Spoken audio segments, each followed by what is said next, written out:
Goddess of mercy.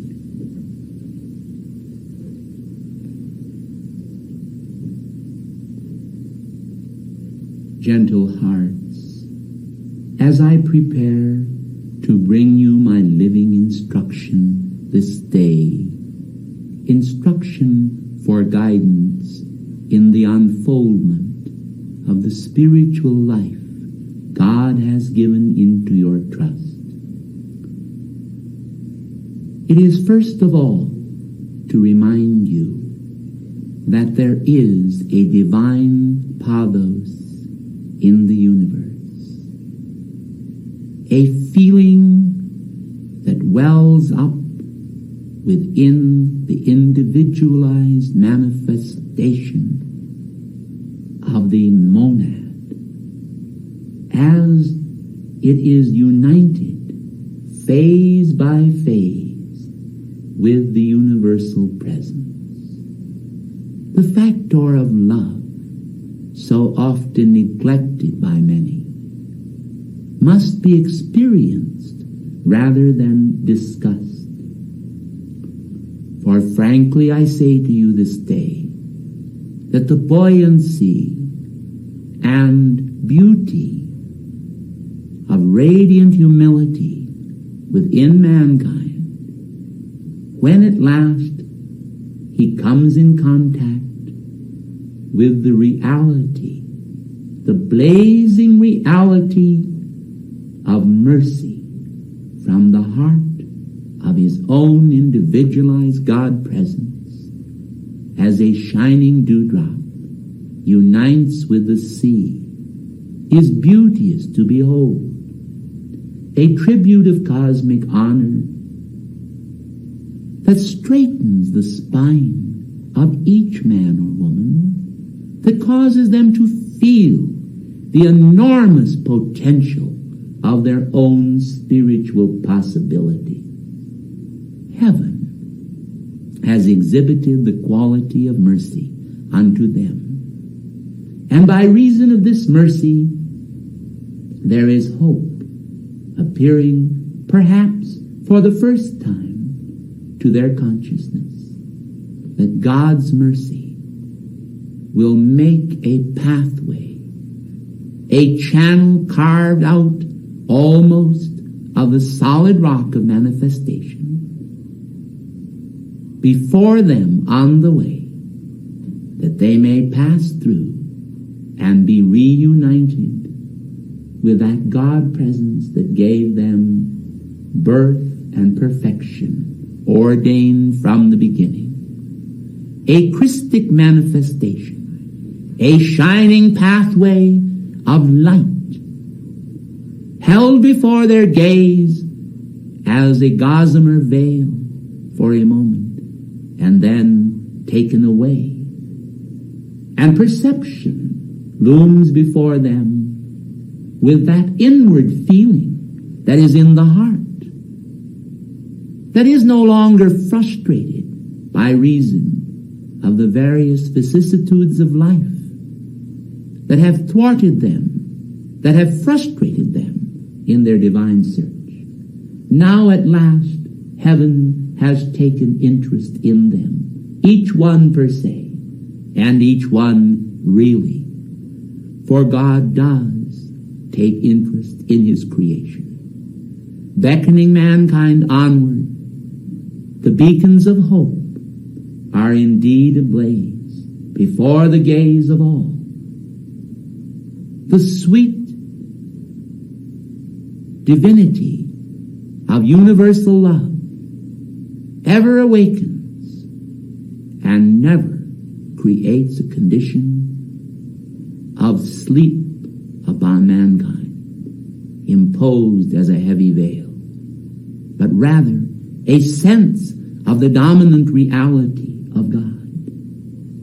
And so I speak of the veils of form, those blessed manifestations that whereas at times they may not seem to fulfill human needs, in reality, by their realism, enable mankind to capture a sense of progress, the knowledge of where they are at a given moment on the spiritual pathway, that they may take those necessary steps in the name of the cosmic hierarchy that fulfill destiny for them. For they have spiritual needs, the needs for progress. And they perceive this, and they do what is needed, that they may become one with God. Afterwards, when there dawns upon them the magnificence of cosmic action, the magnificence of cosmic love and care, they understand that all things work together for good to those who love God, to the called according to his purpose. When we speak of the veils of form, we may often speak of dusty roads. We may speak of barren lands and of fruitful ones. We may speak of glorious, growing things that appear before the gaze of man. A stalk of wheat, or even a grain thereof. A bud, or a flower in bloom. The injured wing of a tiny bird that holds him earthbound. Or the radiance that pours from the sun and illumines a skylark in flight.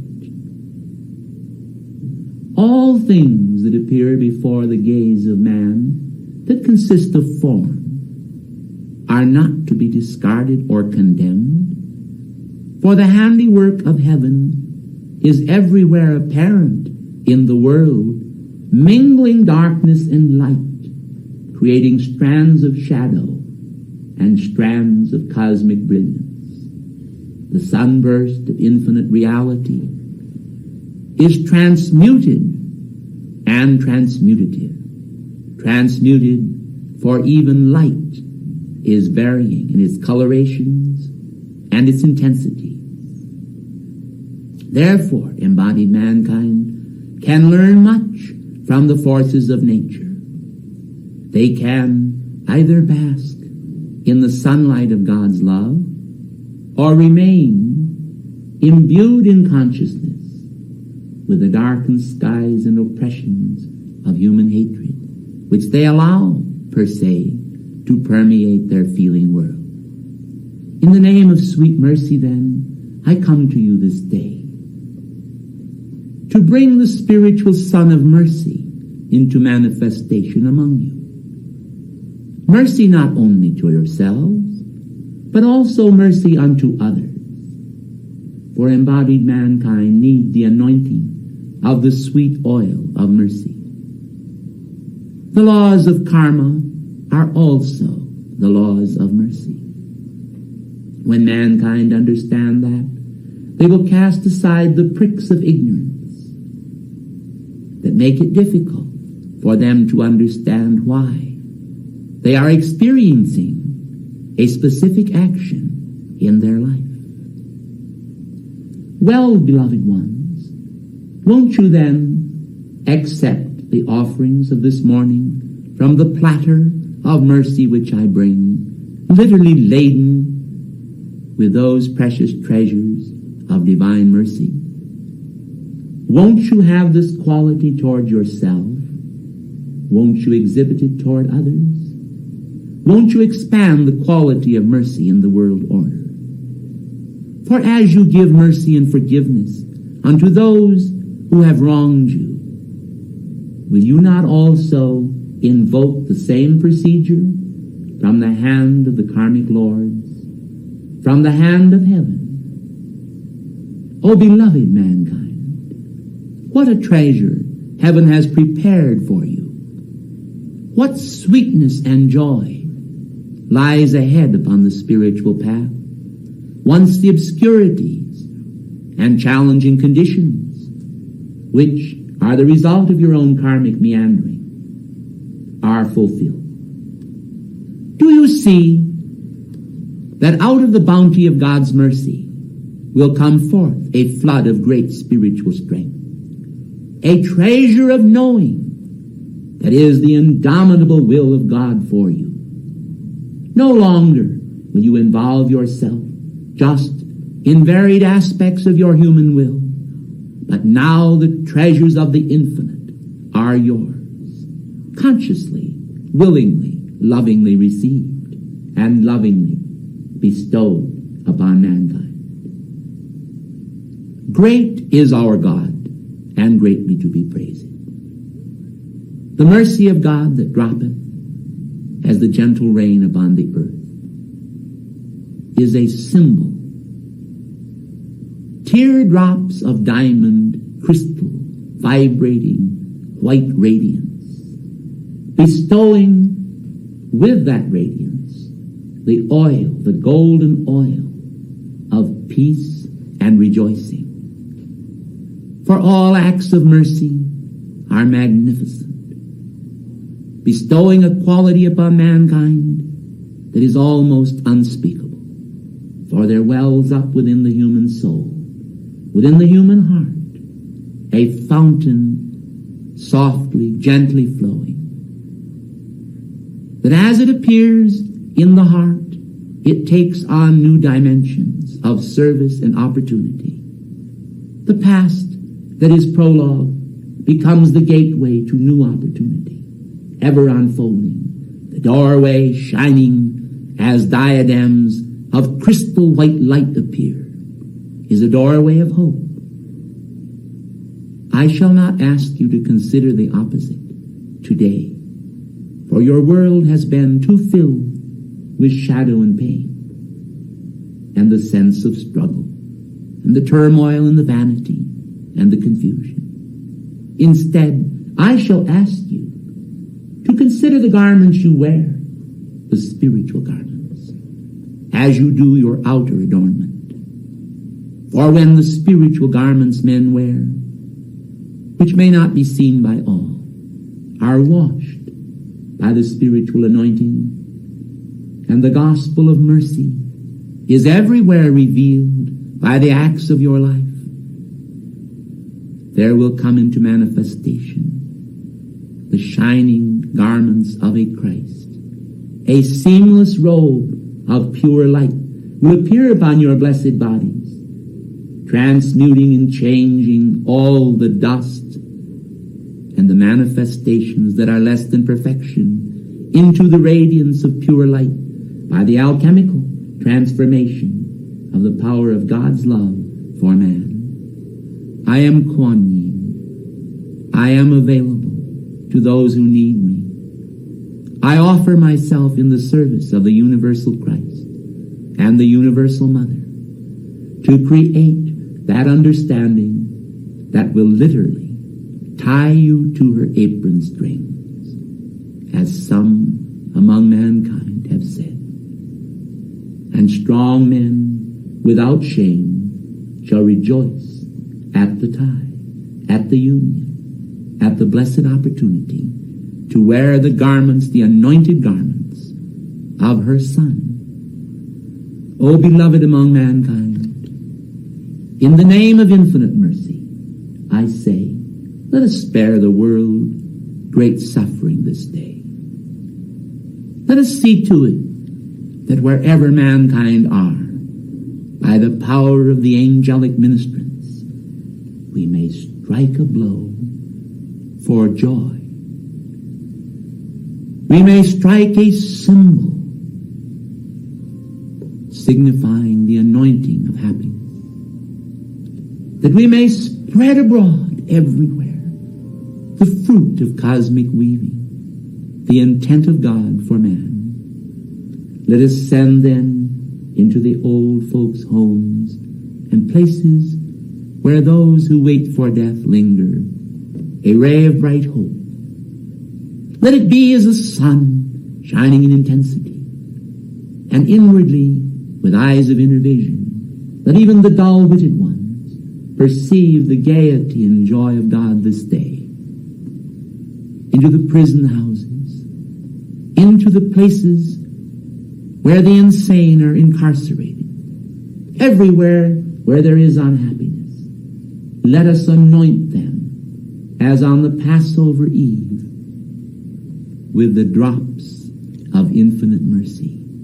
So I charge you, so I charge the angelic ministrants, so be it done, by the power of the infinite Son of universal wisdom, and the power of the entire karmic board, I say, let it be done.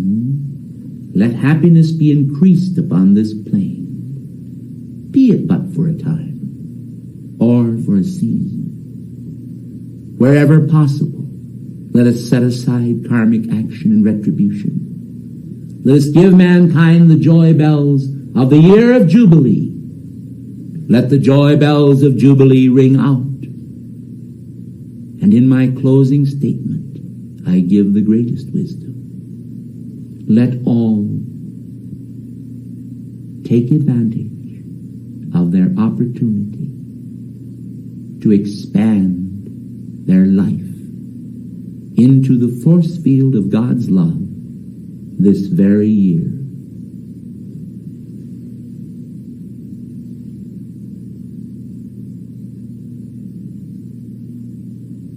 Summum bonum.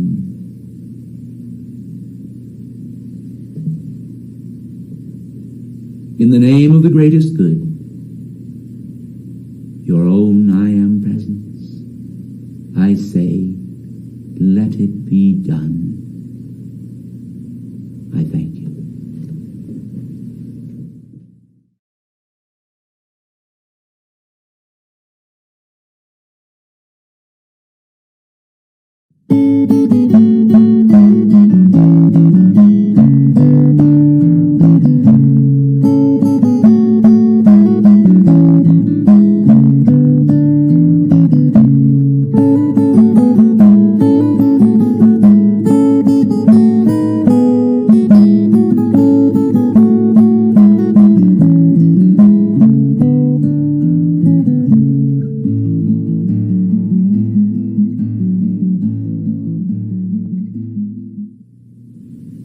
The Ascended Master Fun Way.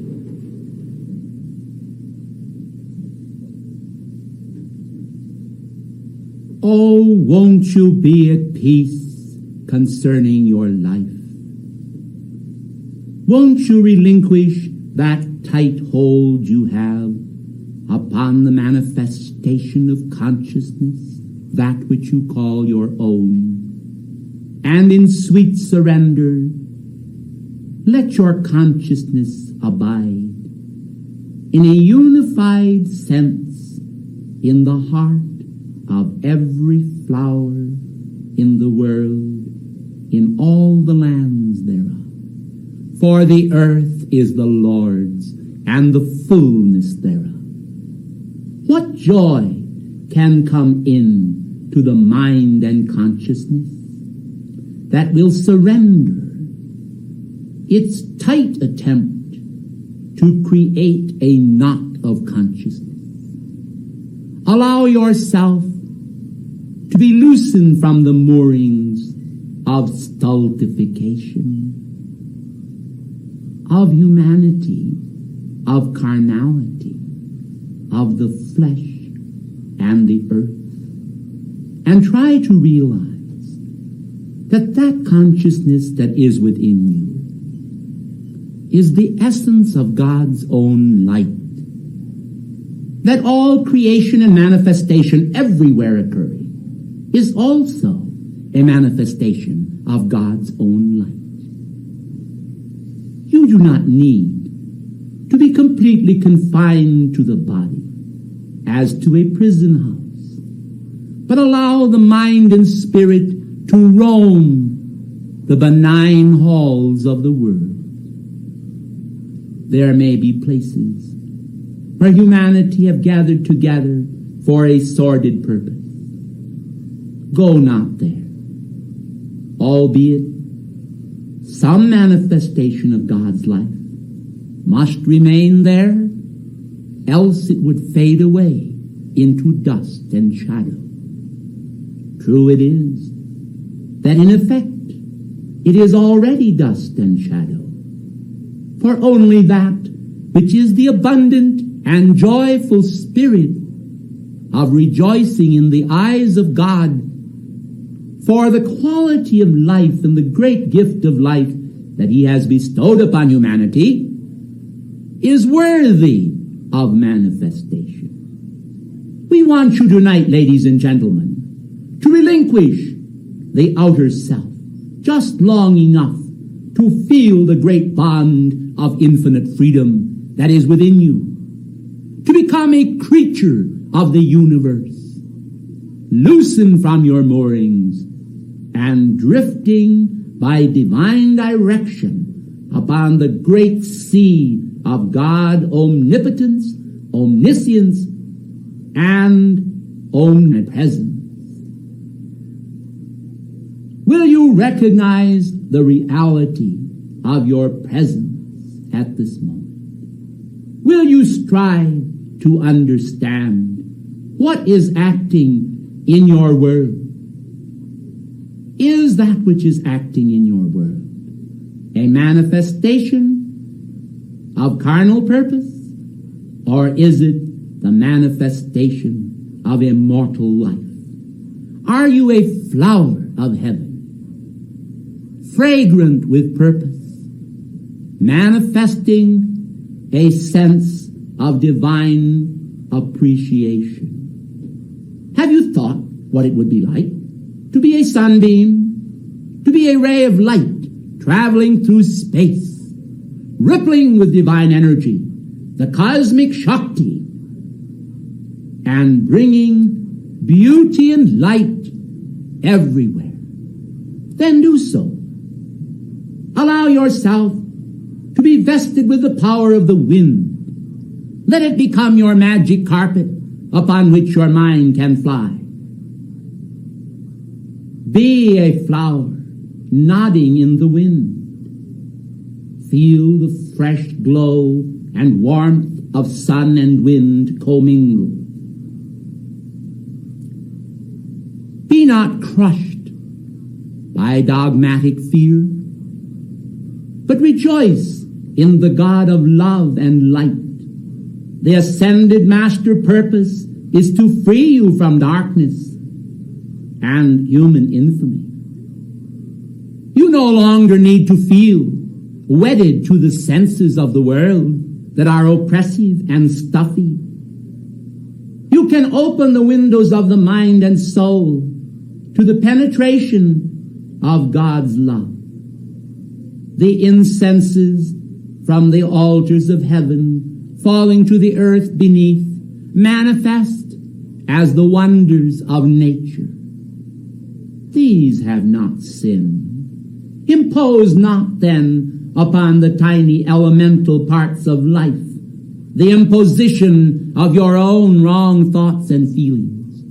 Consider the thorns, how they appear as the result of man's sharp and jagged thoughts, of hatred and darkness toward one another. Exchange this for the crown of life.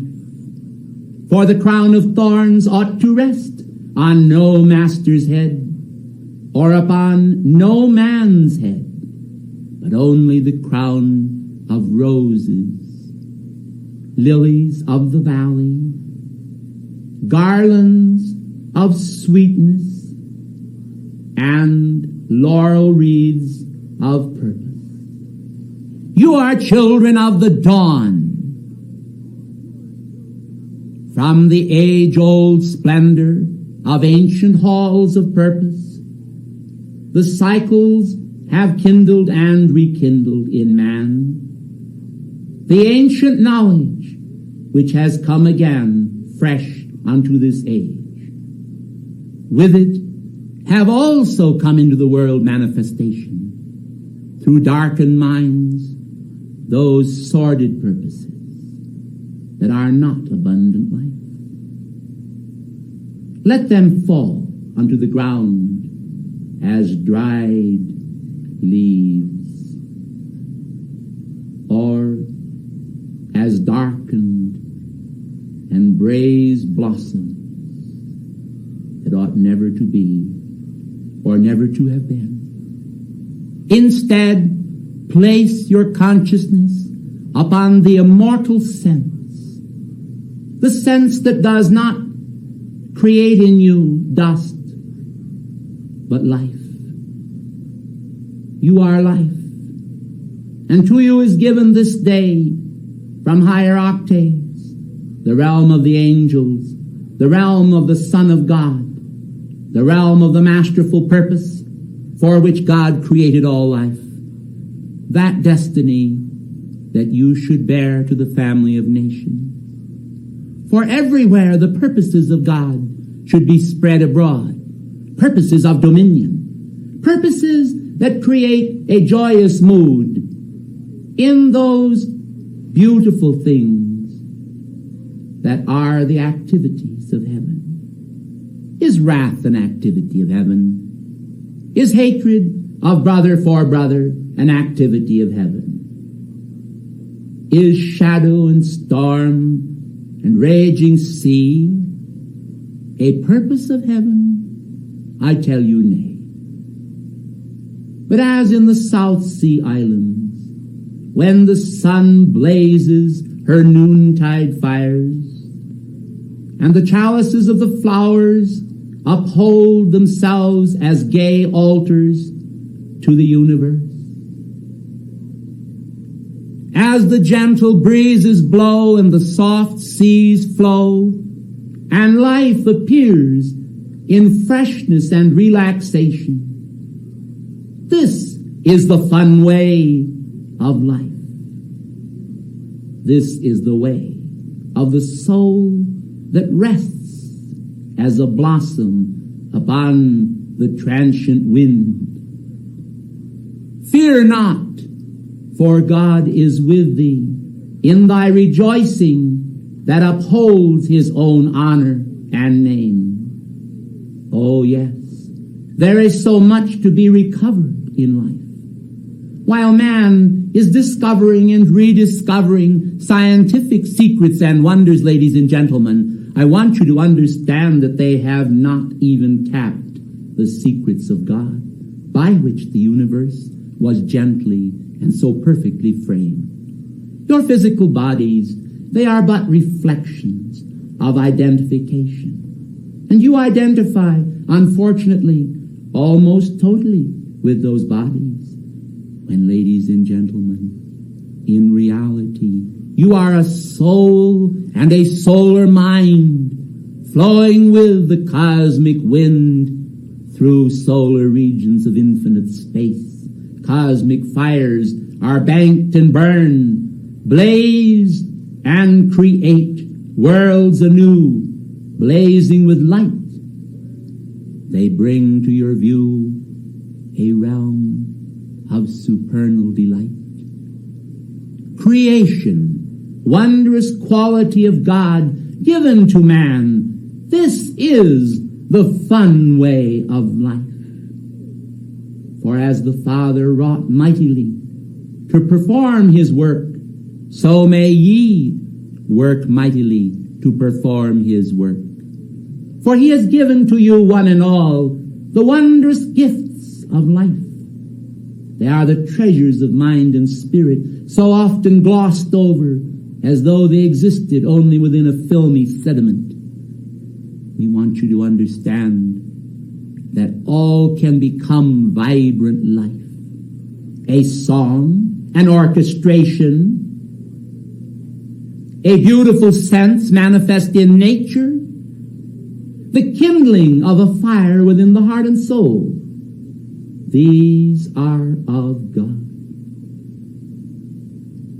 For he has given these gifts unto you, shining diadems of faith and love and hope, that do not question the purposes of the universe, but just know that God is. You need not struggle, beloved ones, with questioning the reality of the universe, for this but dulls its luster. But now I urge upon all of you the refreshing basking of your soul in the mountainous faith that is like the sun shining in his strength. O solar wind, sweep away the doubts that have impinged themselves upon the fiats of mortal mind, and replace them all by the great positivity of the cosmic mind of God, the strength of other worlds shining within this one. Let all understand what it means to identify then with the various facets of nature.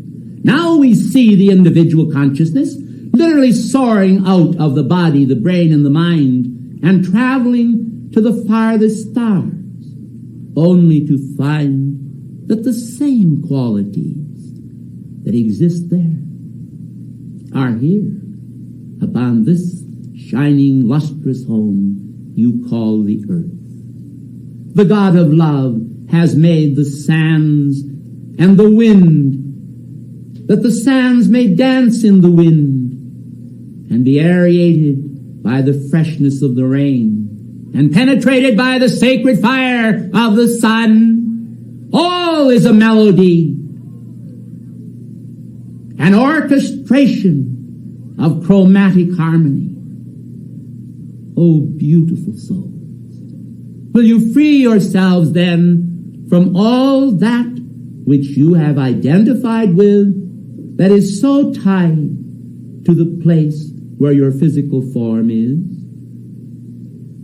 and realize that that which is your physical form may share the common bond of God reality with every part of life. You may be a tree walking, or a sunbeam, or a flame blazing, or you may be a flower just growing, radiating, and being.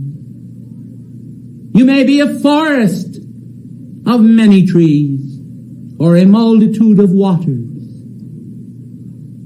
to be lapped up by thirsty tongues. For you are all things with God. You twinkle in the night sky, and you blaze in the day sky. Everywhere in you is the quality of nature, for the quality of nature is one of the qualities of God.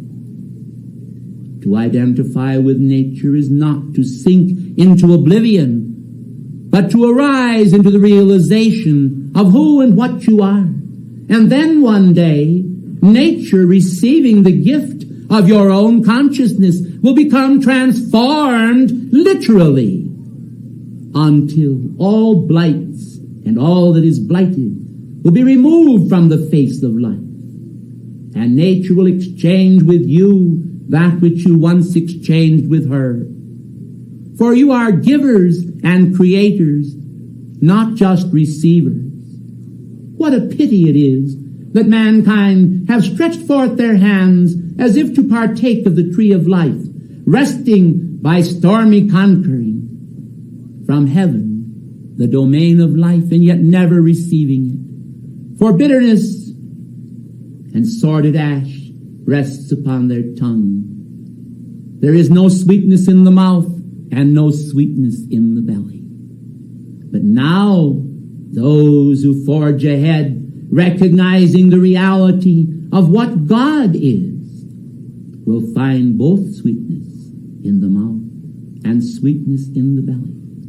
And if momentarily that which appears in the belly as sweetness seems to be bitter, they will understand that this too is a chastening test, and that one day They will rejoice as their hand is put to the plow, to plow a straight furrow, and to forsake the darkness of the world. Those who call themselves family and friends, those who seek to lead them astray, those who say to them, "Run with us the way we go," when they know not the way. For the way of God is like the greatest delight, for it is the greatest delight. I say to you today that it is possible for the mind of man to go back to the very paradise of heaven in consciousness, to the Eden of God, when he knew only perfection and mastery. Outwardly, men seek power. Inwardly, those who become one with God have power. They need not to display it, to know that it is there. For the moment that it is needed, it will manifest. Oh, beloved ones, the fun way of living is the God way of living. It is the abundant life for which the Christ came into manifestation in ye all. I am fun way, and I rejoice in those of East and West, yet to externalize in their consciousness the great joys of God that will sweep away all the debris and turmoil and make them God-free beings, able to be as God is and not cringe. For the heart of man today has often become such that it cringes at the very idea of being God-like. What a pity! What a denial of him before their fellow men! Is it any wonder, then, that the cosmos denies them also before the Father? Well, beloved hearts of light, we do not want any of you to fall into that way of life, or into dusty confusion, but rather by clear thinking and the radiance of tomorrow, claim today to recognize that you are the future, the wave of heaven, now manifesting upon the altar of your mind and heart, new thoughts fresh from the hand of God, directing you unto the great purposes of his eternal love. Then you see man walks hand in hand with nature, and the fun way of living is complete. For the cycles of life are not deprivation. Heaven does not intend to deprive nature, the great mother, of the bliss of consciousness. Through you, then, you see, even inert matter, as engaged by the consciousness of your mind, will suddenly sweep itself upward into a renewal of its life. And the flowers will really orchestrate. The music of the spheres be heard within the mind and soul. Identification with the whole universe be complete, and man no longer be confined to his own cesspool of ignorance. He will let go of the old molding concepts of yesterday and see in the fragrance of tomorrow the cup of life for him to drink.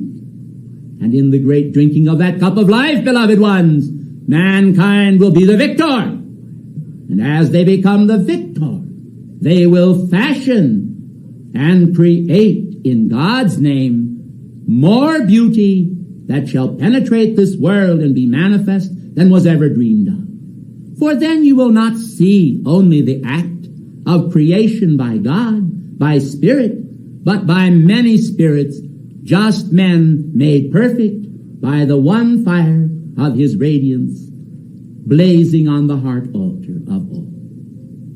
As I leave you this day, it is with the positive thought of your victory over life. It is with the positive thought of your eventual emancipation from everything that binds you, from all that keeps you from seeing the great God plan heaven has for each one and for all of life. It is a great pity that the world has allowed themselves to become inkpots of darkness, writing and scribbling upon the book of life those engrams that are darkened and shadowed. Let them instead reckon with the fact that as they have written shadow and darkness, so now may they inscribe with the pen of their mastery their own name victoriously upon the book of life. For those who are written there have done so by accepting the plan heaven has for all. Each may receive the call from life unto life. You are a part of life. Can you deny that? Well then, if you are a part of life, would you not like to be all of life? Is this not what it is all about?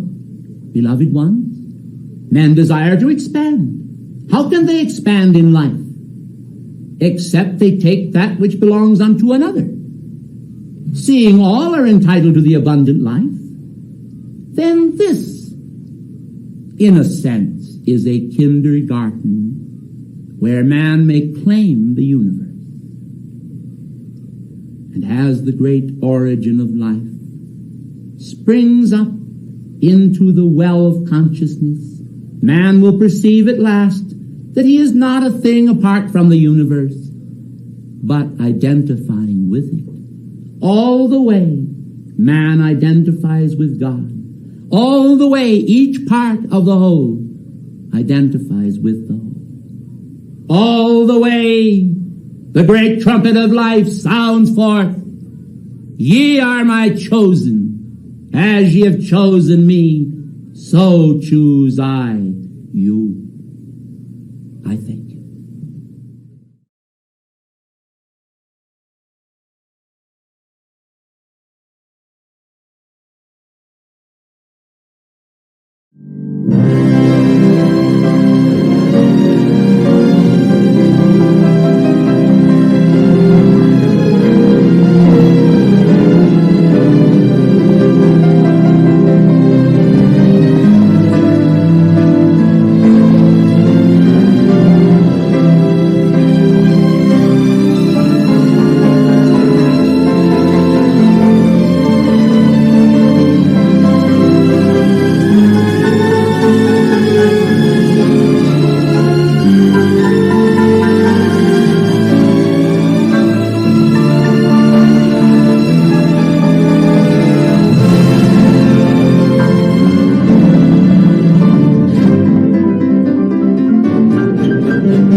Will you give me the power to balance your perception? Will you give me, in the holy name of God, the right to objectify those conceptions that come to your mind and being? If so, I will undertake for you. I will assist you. I will direct into your world those qualities that are of correct perception. Mankind today, as in past times, depend almost totally on their intellect. And oh, what an unfortunate thing it is. What a tragedy that humanity permit themselves to fasten their attention upon that which is a mere accumulation of factors without understanding the great cosmic reflections that come from higher levels of manifestation.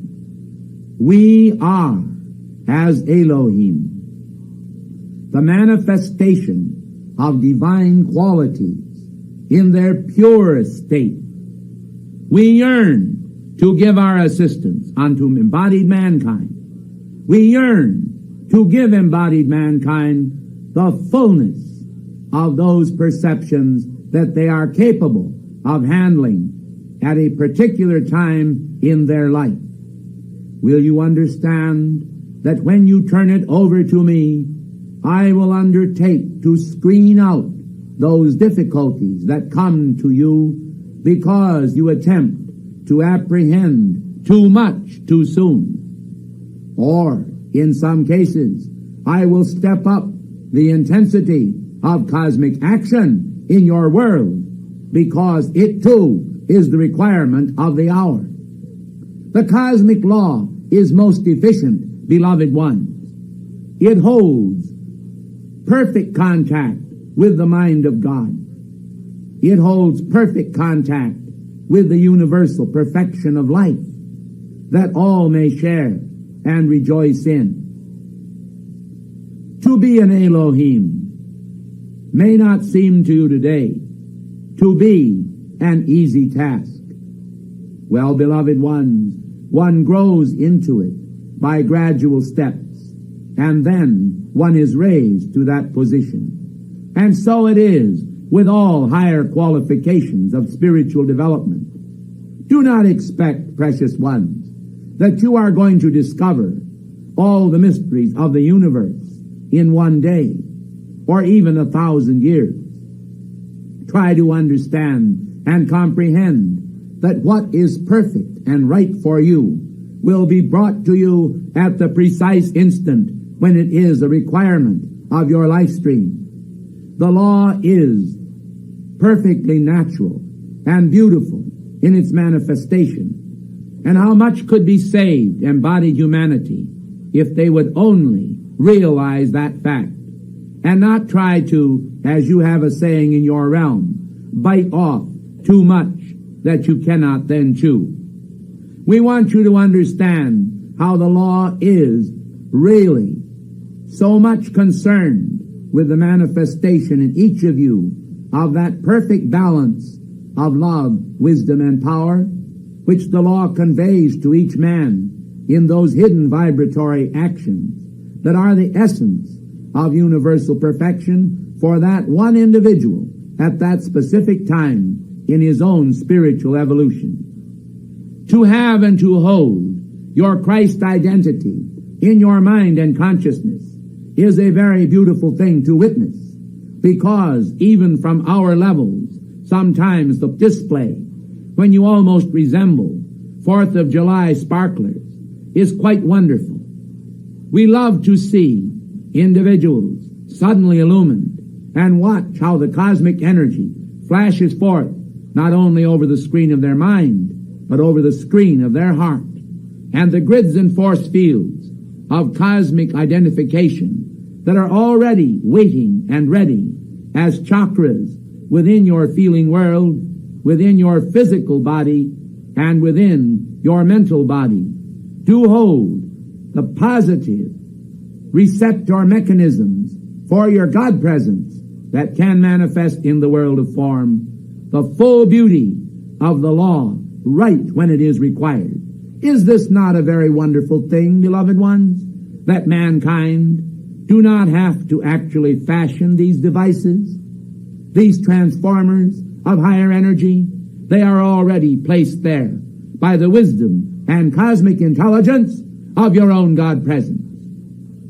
We want you to understand how perfectly natural the unfoldment of a man's spiritual development comes about. We want you to understand how that love that has fashioned you so wisely and well. And yet, mankind say from time to time, we are experiencing this or that difficulty. Well, beloved ones, the way out of your difficulties is complete dependence upon your divine presence. We do not say that you ought not to use those resources which are given into your hand, or those resources of which you are yourselves aware. We want you to understand that each individual has awareness, and that awareness is a gift of God. It is the power of discernment in your lives, which tells you exactly what qualities you have that are sufficient to meet this or that emergency. Won't you understand how that the law then is so precious? How the law is so complete? All you need to do, precious ones of the light, is relax and let the benefits of heaven flow through your consciousness. And when this takes place, it is truly a blessing not only to yourself but to the world. For each man who is a follower of the light is an ark of God. He holds within himself a certain quantity and quality of the sacred fire. When the flame pulsates and rises on the altar of that one's heart, he is holding a certain quality of universal balance for all mankind. When that individual withholds the blessings of the law and does not actually spring forth with the grace that heaven has bestowed upon him, but instead retains this energy in an inactive state, it deprives the world of certain universal blessings. We want individuals to understand this. We want them to see that they have a place in the eternal scheme, and that place is assured if they will only call unto me, and I will answer you, saith the Lord. We want you tonight to engage in a cosmic experience, and therefore we have invoked the angels of our band, the angels from the heart of the all-seeing eye of God, to descend tonight into the force field that you have so carefully woven these days of blessed worship and instruction. We want you to understand then that the angels are descending now upon the ladder of life, and an acute intensification of cosmic energy is forming here right in your midst.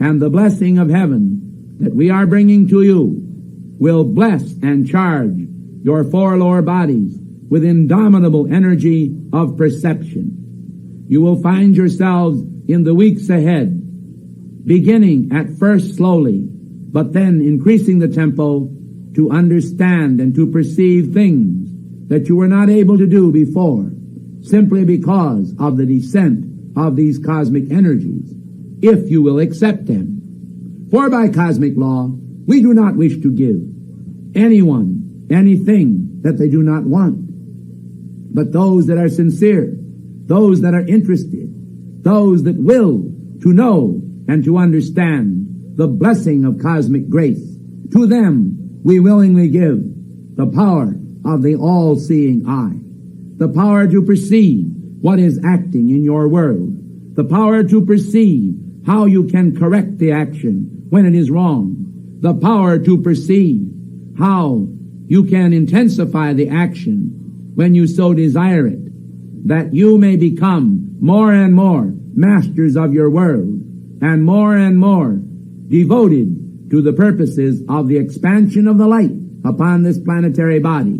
There is a reason for each of you being here.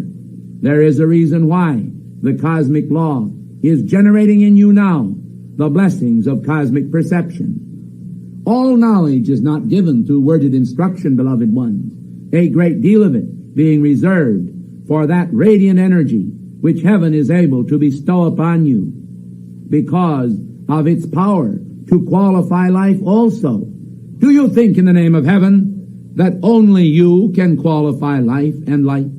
I think not. Blessed children of the light, we also are capable of universal qualification. And tonight we are doing just that. We are creating a sphere of pure and radiant green. This sphere, so beautifully encased in crystal by the angelic host, contains within the center of the sphere a replica of the all-seeing eye of God upon the great altar before his throne. The eye of God is an eye of light and has the power to draw together, to focalize energy, and to bring into the center of intensification in the mind of individualized mankind the realization of just what specific quality of life is acting everywhere. And to have this blessing that I bring to you tonight is a blessing that shall linger with you throughout your life so long as you yourselves will express the desire to retain it and the desire to express a continual interest in those spiritual things into which you are moving. Transcendent grace is coming into your consciousness even now. I increase the tangible flow. And behold, it is done. The angelic hosts that are with me have advised me that there are two people in the room resistant to the idea. Well, beloved hearts, I have already told you that I am not going to force it upon anyone. So rest at ease, for certainly I will not do so. And I am an Elohim. My word is inviolate and true. And what I have said shall come to pass. But those others who wish to receive this cosmic blessing will receive a great step up in their feeling world this night, a blessing of universal expansion. They will find out that they are a part of a vast, moving, electronic, atomic energy that flows from the heart of God through every angelic being, through every Elohim, through every part of life, even many parts of life that seem to you at first to be inert and inactive. For in reality, all parts of life retain within them a tremendous focus from the heart of the Godhead, which enables a relevant manifestation of wholeness to permeate the universe. The universe is not a shroud. It is a vibrant manifestation of divine intent. The universe is not a manifestation of happenstance, of circumstance, or of accident. The universe is a manifestation of perfect laws, as your mind and bodies also are. And the universe of perfect laws that manifests within you now is actually blessing you in a manner that many of you are not cognizant of at this time, yet some are. And to them I say peace and patience, for all in due course of time will receive the peace and the understanding which we seek to precipitate.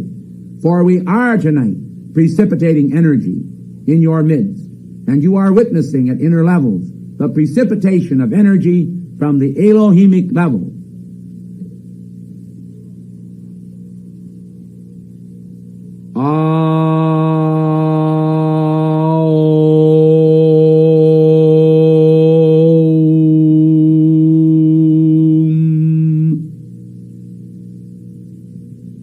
Manifest. Behold, the precipitated energy of perception. Look into the stars and see the fiery furnace, white hot, within the heart of the starry radiance of each star. Look into the atoms within your physical body. Look into the furnace of the electrons. Perceive the working of God right where you are. Look into the dura mater and pia mater of the brain. Observe the flow of the tiny currents and watch how the shivers run up and down your back, as some of you say, that is almost like liquid icicles of light and beauty functioning in your world and bringing you the understanding of the diamond shining mind of God. The beauty of divine perception is increased in you because we expect great things from you in the weeks and months to come, in the years to come. And the student body here, in 2 years, may well find out that they will be simply amazed at that which happens upon the planetary body as the result of what I am doing this night. Is it so small? Do you think it is so meaningless? Well, precious ones, we are investing a great deal of energy in you tonight, and we anticipate the return of those currents back to the very heart of God. We expect that you will experience many wonderful spiritual treasures in your life that will enhance you in the future days that lie ahead in greater comprehension and understanding of the draft of life, the plan thereof that clearly anticipates great fruit upon this planetary body. And I say great fruit for the glory of God. There are those who may be skeptical in the world. There are those who may not accept what we say as reality. But to you I say, according to your faith, so be it unto you. I am Cyclopeia. The intensification of the purposes of the plans of the ascended masters is very important to the entire spiritual hierarchy. Your own beloved El Moria, precious ones, has in his heart and mind a waiting and expectant attitude. During this class, we could call it a hushed attitude, for he has said nothing. But I can assure you that he waits with bated breath the manifestation in the lives of each of you of all that heaven intends to happen right now. And through each day that lies ahead, there is a specific and clear-cut plan whereby, as clear as crystal, you will be cut out without human hands into the formation of a most magnificent body of servers of humanity and of the heavenly host. Then we shall see what the world will say. For behold, how can they actually speak disparagingly of that which is a cosmic Christ accomplishment, a fait accompli, if you will. I come to you tonight to intensify this light of perception for a heavenly reason, because as mankind gains in his perception of spiritual things, he is able to harness a greater measure of cosmic energy. And as that energy continues to stream forth in an intensified manner, it is able to carry out many of the plans of heaven, which have hitherto not been carried out simply because of mankind's failure to be receptive to those things which we intend for the mankind of earth. I've heard it said that the millennium would come. I want you to understand that we are interested in opening up the 1,000-year reign of the Christ consciousness in mankind. Even now, even today, we are interested. And we signal you, each and every one of you, who can find a place in your heart to accept these words, saying that the light of 10,000 suns shall descend upon you this night, if you would accept it. I say, let it be done, and it shall be done. I say, in the name of God, in the name of your own beloved I Am Presence, accept this light and be free both now and forever. For your freedom is internal. Your freedom is inherent within you. You are not a moth flitting around the flame, waiting to enter the flame and be consumed. You are a living, blessed flame yourselves, and the glory of God and the perfection of God is in your life. And that radiance shall stand forth and separate you, a glorious people in the world that are manifesting the magnificent power of cosmic attraction. And I, if I be lifted up, will draw all men unto me, said the Master.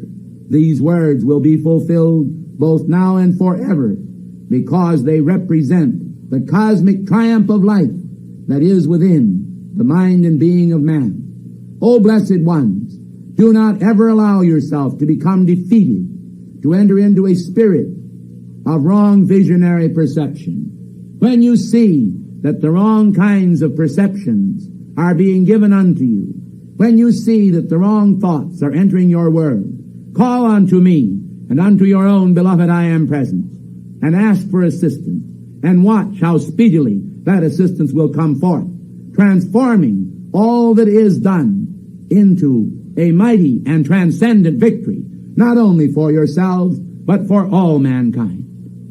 Be free then tonight to allow your beating heart to race merrily along in the certitude that heaven will take pity upon the plight of those individuals who are truly seeking for light and help that they may give help. This is our prayer, that the expansion of cosmic intent occur through you, for then we are certain that the whole world will be the recipient of greater energies. What we can do through you will also be done through others. And the whole planetary belt, the belt of the mind, the belt of the spirit, the belt of the feeling world of mankind, will be charged with that indomitable energy, which is not only from the heart of an Elohim, but from every angel, from every individual. Upon this planetary body, in whom dwells the beauty and perfection of the Holy Christ self. I am Cyclopea, and I release unto you tonight, according to cosmic law, the full intensification of which I have spoken. And I say, let it come forth, and let it redound, and let it be magnified, for heaven is thus glorified. My peace I leave with you, and I seal you in the heart of the eye of God, and the great beauty of the flame of green, which I have brought with me this night to create that beauty and serenity of spirit and soul, which is the nature of your heavenly Father. I thank you.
Blessed ones, as you commence to draw energy from the great eternal source in a more than ordinary measure, it will be the function of your inner being to draw upon the great magnet of life.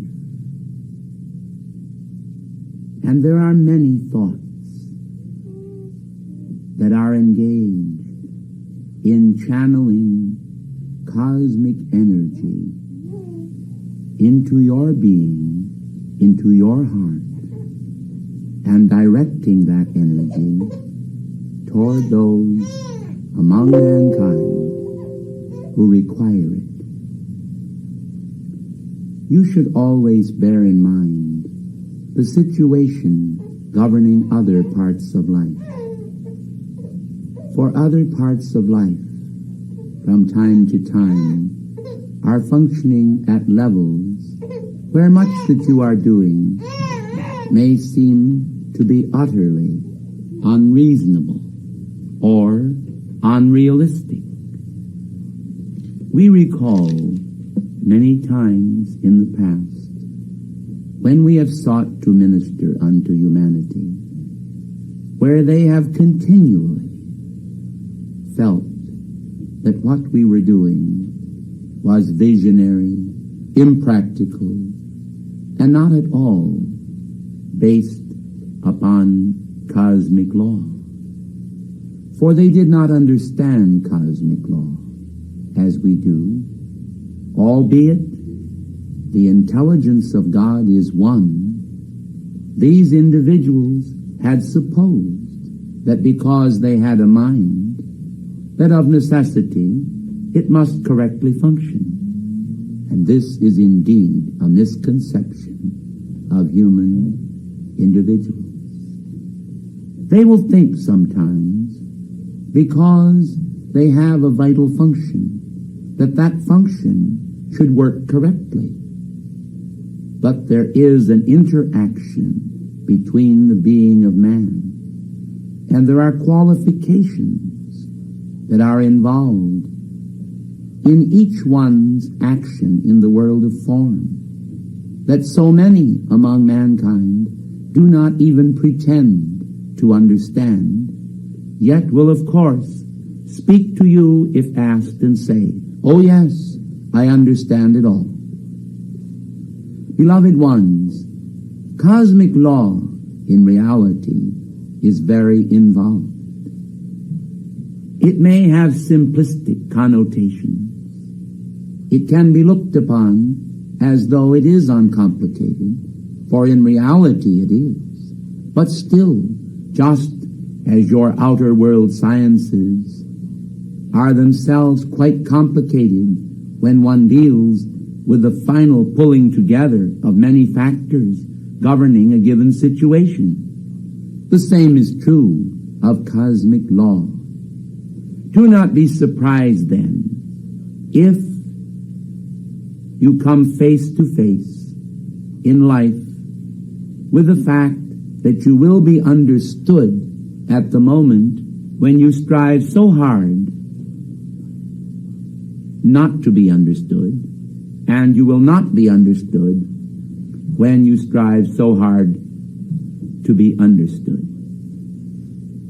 We want you to understand that human beings, often themselves not quite clear in just what course of action they should take, but not wanting for anything in the world to tell others about it, will certainly give an air of superiority to one another and say with a toss of the head, "Oh yes, I understand it thoroughly."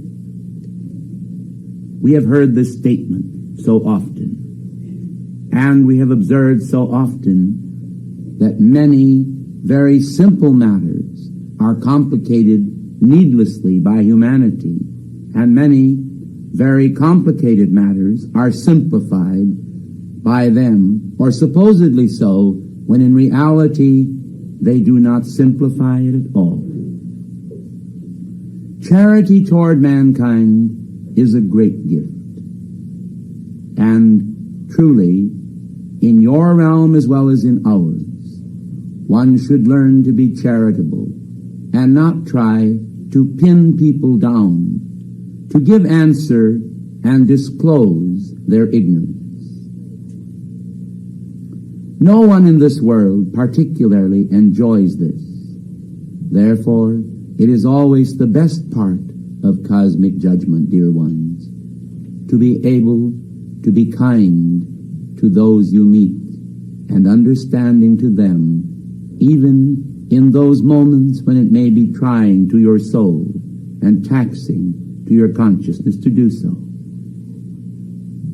We want to see you build up a strong forte of creative love, the love that can respond at a given moment to the love of another without of necessity dissecting that love and seeing what it is made of or what the motive may be behind it. Has it ever occurred to you, beloved ones, that many people go about in this world without even having a formulation of motive? They have not actually made the proper determinations of cosmic law that enable them to truly give an opinion that is wise. In the formative state, then, of man's opinions, let us give him the opportunity to expand his consciousness and wisdom without criticizing him or creating those situations in thought and feeling that bring distress to any part of life. By the great cosmic tides of charity, you can bring down, through humility, the warmth of cosmos in your being. The generation of love is akin to the generation of wisdom. And when love and wisdom function hand in hand, together with power, the manifestation of the greatest strength of the threefold flame of action comes about. Many individuals today will hear you speak of the threefold flame, and they will not understand it, for they have not had the opportunity to do so. Give them the same opportunity that you give yourself. The same opportunity that you gave yourself. Do you understand the meaning of cosmic tolerance? I plead today with the students to understand the need for tolerance toward other parts of life. There is still a great deal of rigidity in the student body, and yet we have watched over the years as mellowness of heart has brought greater love into their world. We are concerned with that love and with the expansion thereof, but we are also concerned with students who are just beginning to understand and grasp cosmic law.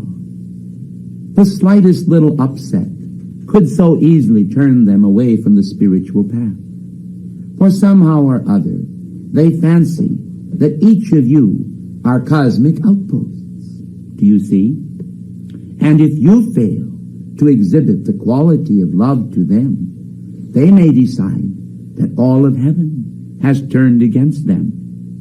Do you see what this means?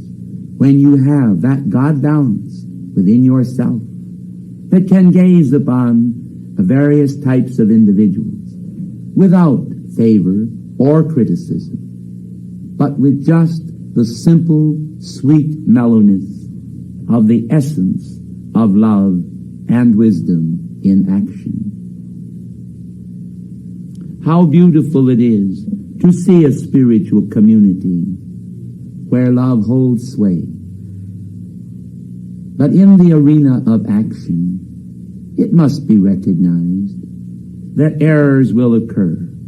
And when they occur, people ought not to become hard-hearted and super-critical, but instead super-tolerant and open to the joys of God that are actually emulsifying the whole activity of ascended master students into a beautiful cordon of perfection. But this requires time and patience, the welding together of God-directed individuals at those precise moments when they are encountering various aspects of their own karmic patterns.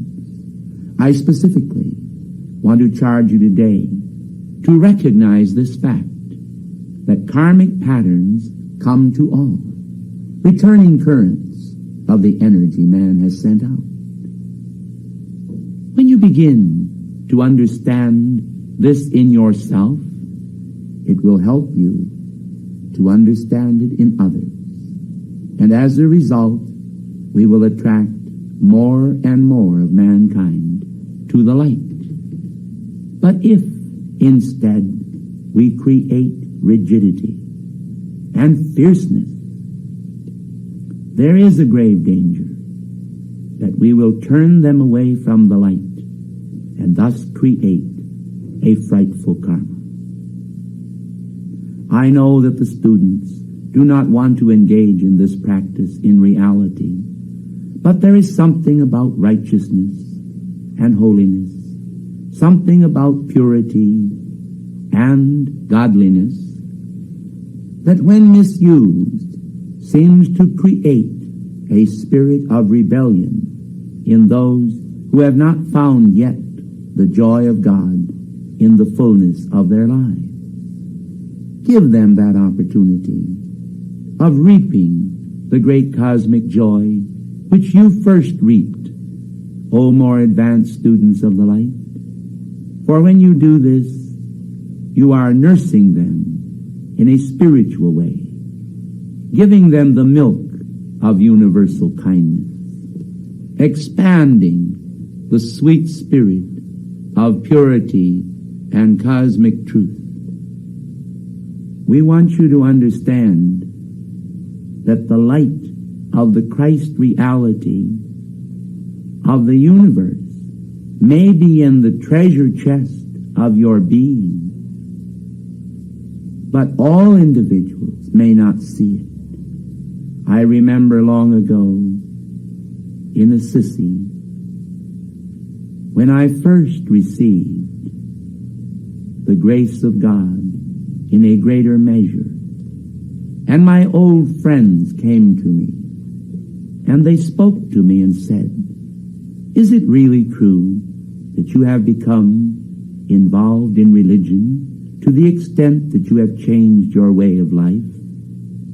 And I said to them, "Yes, it is true. And I am happy. I am joyous. And this is what I want." And they spoke to me and said, "Are you sure? Are you convinced? Do you really want this? Or will it be just a passing fancy?" And I said to them, "I have not yet found out. But I believe with all my heart that it will be for as long as I live." And so it was. For as each sweet day came and then passed into the next one, blending therewith, I began to realize more and more the meaning of the phrase, brother wind, brother sun, brother, sister, father, divine mother. And my consciousness flowed out with universal energy. Whenever I observed the sun to rise, it was a melting of my being into the focalizing light. And because of the factor of identification with that light, I flowed out in it always. And sometimes, to be honest with you, it was difficult for me to pursue my spiritual exercises because I became so involved in the drama of nature. And then one day, in my prayers to the Divine Mother, to Mary, I reached up to her heart and heard her voice. And she said to me, "Francis, the Lord would have all of thee, not in just the compartments of thy mind that hold enjoyment, but also in those that hold to the law of thy being." And when she spoke to me thus, I recognized exactly what she meant. And I started to put it into greater practice. My attention then, not leaving completely the blessed elements of nature, but entering also into a greater relationship with people, with my friends, my spiritual friends, and contacting the Father Eternal in order to be able to bring them the blessing of sweet release. And when we formed the Brothers of St. Francis, and when we begin to erect churches and perform many curious tasks, seemingly totally unrelated to the tasks of a spiritual teacher, we found ourselves quite enmeshed in physical action, sometimes precisely at the moment when inwardly we sought prayer. And so we learned to practice the ritual of prayer in our work. And we sanctified our work, and we learned how to make a vaulted cathedral out of a shed. We learned how to make the greatest beauty of floral gardens out of a curious rock pile. or pile of rubble. We learned how to qualify life with the qualities we desired in our heart. And so we mounted to the stars in consciousness, but remained with one foot upon the earth beneath. And even when the moment that we passed from the earth came at last, we still retained loving remembrance for the things of the earth that had served us so well. Brother wind, brother sun, brother sky, all things were our brothers, and we learned to love them as a manifestation of God. We recommend to you all then an increase in simple and sweet understanding, for whereas there are great tomes of wisdom that we sometimes do utter to you, we find in many cases that the younger brothers require instruction in the basic factors of life, which they do not always receive in this world when they move thither and yon, that they do not always receive from the various books that have been written. To enter into the heart of Thomas à Kempis, to enter into the heart of your beloved Jesus, or any of the disciples, or those who have written and written well, is a different process than to merely read the inscribed words they have written. For there is a difference between the word and the greatness of the individual who wrote the word. It is the difference of the Father and the Son. Yet our Master said, "He that hath seen me hath seen the Father." And thus, if you will bear this always in mind, when you meet individuals, you will strive that they may recognize the Father in you. This is not an outer striving, a manifestation of strange alchemical formulas. It is simply an inward activity of the soul that reaches up through the strata of manifestation until it comes at last to that realm above all manifestation. And there you will find in the still small voice of God that counsel for the moment that you require. So I say today, let love be without dissimulation. Be not carried away by your spiritual exercises, but remain tethered to that devotion which creates stability in others. Thus shall you create stability in yourself, and your faith will mount up as on eagle wings, until the high-flying creature of the soul will behold the world as a place of beauty. When the church bells that still toll ring out, pulled by hands of love and hope, you will hear the peal of the bells, and you will feel a kinship with God in the similitude of the Angelus. Your hearts will be anointed with the oil of peace. You will realize the greatest attainments in the world are not always the most spectacular. These are inward attainments of the soul and nature of God within man. Grow in his grace and his love, and cast out fear and torment. For then we are certain that the crescendo and torrent of his love will always flow in thee, and thou wilt not depart from the faith, nor breach thy trust. Thou wilt not separate thyself from the eternal purposes of God ever, but thou wilt grow in grace and the knowledge of the kingdom. His spiritual wealth is greater by far than any of you realize. It is greater by far than even some of us realize.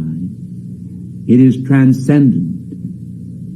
Like the dawn, it comes up with the hope of an eternal day without end. Would you now bring forth the young child, that I may sponsor this child? In the name of the brotherhood, this one comes from high realms of light. By free will choice, this one refused the ascension when this one merited it, and comes now into the world of the distraught, that this child may serve the brotherhood is our prayer. That this child may fulfill the destiny of the sons of light is our hope. In sponsoring her, we stand, both myself and beloved Jesus, as co-sponsors of her radiance and sweetness and desire to serve the brotherhood. In the name of the living God, by the authority and power of the entire spirit of the great white brotherhood, by the love of infinity and the power of the angels, I sponsor thee and stand before the lords of karma as thy representative, and I name thee as thou hast been named, Tatiana Marie Prophet.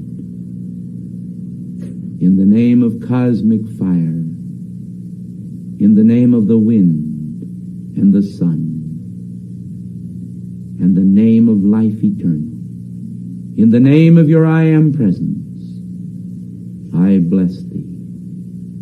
And it is done. May the hand of the Infinite One ever be placed upon thee, and may thou carry into the world of form that which our brotherhood requires of thee, and may none hurt thee or give thee grief, for the seal of the protection of the brotherhood inwardly rests ever upon thee. I, Kuthumi, have spoken.